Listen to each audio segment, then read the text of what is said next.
When a female struggles with mental health issue तो बात सिर्फ मेडिकेशन और थेरेपी तक सीमित नहीं रह जाती है। उस टाइम सबसे ज़्यादा इंपॉर्टेंट होती है उनकी डिग्निटी, सेफ्टी और emotional comfort. Hi, my name is Rohit Malik. I am one of the co-founder and CEO of Athena behavioural health. आज हम बात करेंगे फीमेल मेंटल हेल्थ इश्यूज के बारे में और फीमेल्स को एक सिंगल जेंडर फैसिलिटी की जरूरत क्यों है।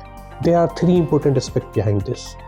पहला एस्पेक्ट है केयर गिवर की मेंटल पीस, दूसरा एस्पेक्ट है पेशेंट का trauma and past abuse, and third most important aspect है पेशेंट की वल्नरेबिलिटी। लास्ट 5 ईयर में जब भी कोई फादर अपने सन के लिए, कोई वाइफ अपनी हस्बैंड के लिए, कोई सिस्टर अपने ब्रदर के लिए हमारे पास आए तो उनके 3 कॉमन क्वेश्चंस होते थे।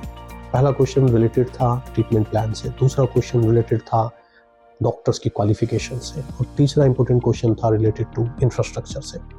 बट ठीक इसके विपरीत जब कोई फादर अपनी डॉटर के लिए, जब कोई हस्बैंड अपनी वाइफ के लिए, कोई ब्रदर अपनी सिस्टर के लिए, एंड इवन कोई सन अपनी मदर के लिए हमारे पास आया तो सबसे पहला क्वेश्चन था related to safety. Single gender facility एक झटके में इस प्रॉब्लम को सॉल्व कर देती है and it is going to give a very good mental peace to the care giver. Second important aspect था फीमेल पेशेंट का past trauma. Number of psychiatric patients आती है पास्ट ट्रॉमा के साथ में, फिजिकल एब्यूज के साथ में, which is given by a male only. तो एक मिक्स जेंडर फैसिलिटी उनको रीट्रोमेटाइज कर देती है, एक सिंगल जेंडर फैसिलिटी उनके ट्रॉमा को हील करती है।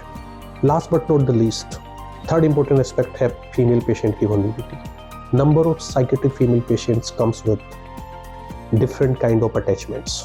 तो अगर आप एक किसी बॉर्डरलाइन पेशेंट्स को देखोगे तो वो बहुत जल्दी अटैच हो जाते हैं किसी भी मेल के साथ। जैसे sometimes they will be attach with the doctor, कभी कभी वो थेरेपिस्ट के साथ भी हो जाते हैं। नंबर ऑफ टाइम्स ऐसा भी देखा गया है कि वो नर्स या अटेंडेंट के साथ अटैच हो गए। तो ये जो ट्रांसफरेंस है ये हमेशा उनके ट्रीटमेंट में इश्यू क्रिएट करता है। So conclusion is that mix gender facility leads to poor prognosis. Answer is yes. क्या मिक्स जेंडर फैसिलिटी पेशेंट को, उनकी फैमिली मेंबर को एक सेफ्टी और कंफर्ट देती है? Answer is big no. I think जब भी हम अपनी किसी लव्ड वन फीमेल को एडमिट करना चाहते हैं तो उनके लिए चूज करें single gender facility. It will give them a comfort, it will give them safety, it will give them dignity, and it will give them a good prognosis as well. Thank you.